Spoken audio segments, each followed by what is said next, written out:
He extended a hand towards the coffee table and picked up a magazine. I controlled my breathing, my stress levels rising further with the confirmation that he had spent post-party time with Rachel Letts, a woman who, in my opinion, was amongst his most ardent admirers, seeking him out at every work event to which I'd tagged along. His phone buzzed, and as he removed it from its pocket, I craned my neck in an attempt to see the screen from my position in the armchair beside him. I glimpsed a capital R and a lowercase h in the sender's name. Anything important? No. He yawned for a second time. Who was it? I was aware of a snap to my tone, and there followed a pause, during which Elliot hauled himself into a sitting position and turned towards me. Are you okay, Esme? I blinked, as if confused. Yes? Why? Because you seem tense.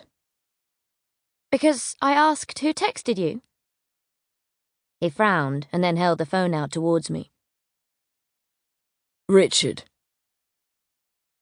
I stared at the name, clearly visible at the top of the screen, and nodded dumbly as Elliot returned the phone to his pocket.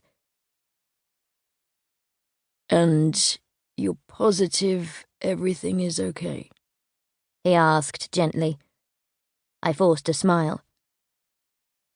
Positive, I said, moving from my chair to the sofa and kissing his cheek, frustrated with myself over an irrational and constantly resurfacing jealousy that I just couldn't seem to quell. I'm glad you had a good evening. After that, we had drifted on for exactly one more week, until the day of my own work Christmas party, at which I drank far more than I could handle.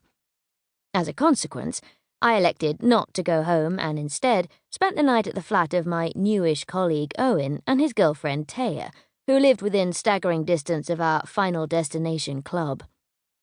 I sent Elliot a single-line text at around 2 a.m. telling him where I was, and then promptly fell asleep. Whether in my drunken state I had intentionally mirrored his behaviour of the previous week, I couldn't say, but there was certainly no sort of connection between the two events in my fuzzy, aching head as I walked into the kitchen of our flat the next morning. Hi, he said, offering me a small smile as he looked up briefly from the newspaper, open on the table in front of him. Hi. I checked the kettle on the hob and then turned on the gas beneath it.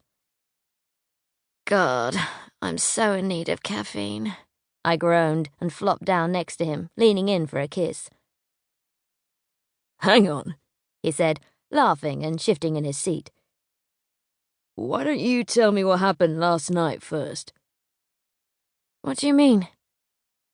You didn't come home. I stayed over at Owen's. I texted you. I frowned and rubbed my forehead. Didn't you get it? I got a text at 3 a.m. to say that you were getting into bed at the house of some guy I've never met. That's not really an explanation of how that situation came to be, is it?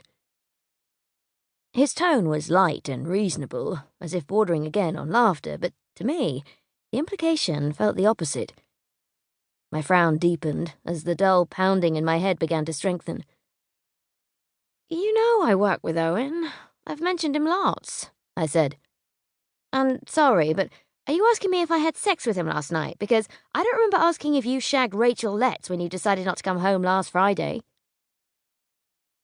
He didn't look at me, but his smile fell away and his jaw tightened. I was at James's, he said quietly. As you know. I looked at him, hesitating over a response, before weeks and months of slowly building paranoia won the day. So you claim. I couldn't quite believe I'd said it, but there was definitely catharsis in the accusation, and for a moment, I felt more in control of the situation and of myself than I had for an awfully long time. The kettle whistled and he stood up, turning off the gas. I think it's best if I go, Ez, he said calmly. Call me when you're prepared to talk through what happened last night.